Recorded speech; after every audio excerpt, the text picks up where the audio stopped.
So the commonest reason for people to want their moles removing is either that it's irritating them, so it's itching, or it's sore, catching on a belt line or a bra strap, or possibly if it's on the face and it's increasing in size, and then people get increasingly conscious of them. It's really important that before we remove a mole that we assess it thoroughly to make sure that the mole is benign and it's not a cause for concern. To tell whether a mole is benign versus a mole which may be cancerous, the two things that we do is listen to the story. So the first thing that would alarm us is if a mole was changing in its size or its shape. So most of the moles that we see, fortunately, are coming to the clinic are moles that have been there for several years, sometimes a whole lifetime, and there's been no recent change in size or shape or colour.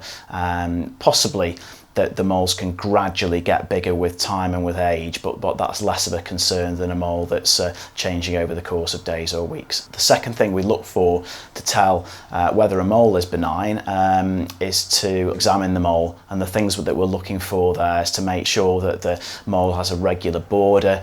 If it's got any colour in the mole, that colour is the same colour throughout the mole, and also to check that the shape is symmetrical and essentially it looks regular.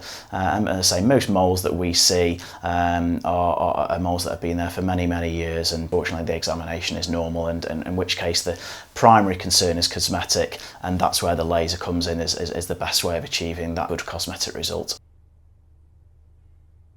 So one of the commonest questions that we're asked is, will the procedure hurt? So is it painful to get a mole removed? And yeah, I can hand on heart say that that's not the case. So the procedure is a painless procedure. So the laser removal of a mole, the patient doesn't feel anything, and that's because at the start of the procedure we put in a little injection next to the mole, which lasts for about 3 or 4 seconds, sometimes a little bit longer, to numb the mole up. Once that injection's over, then the patient can relax, and there's no pain after that. Another common question that we're asked is what type of scar will I be left with after having a mole removed?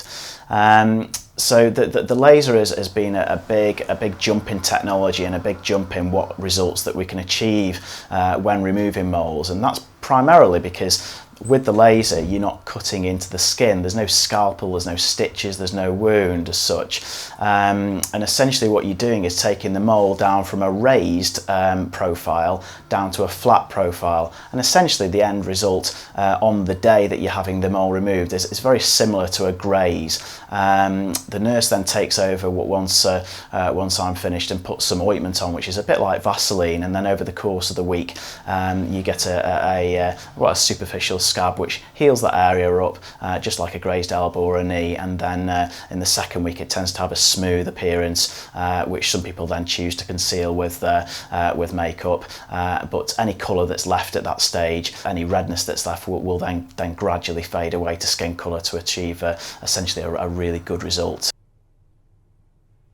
Another common question is, will my mole return after the treatment? Will it come back? So that's extremely unlikely. So the laser vaporizes the mole, turns it into steam, the steam goes down a vacuum, and hopefully that's the end of the mole really. So it's extremely rare for us to see moles coming back. However, if that was the case and a mole did come back, it's not a problem. We'd ask the patient just to come back to the clinic. There'd be no charge associated with it, and it's very simple at that stage just to then redo the treatment. And after the second treatment, then it's almost so it's extremely unlikely then the mole would come back at that stage.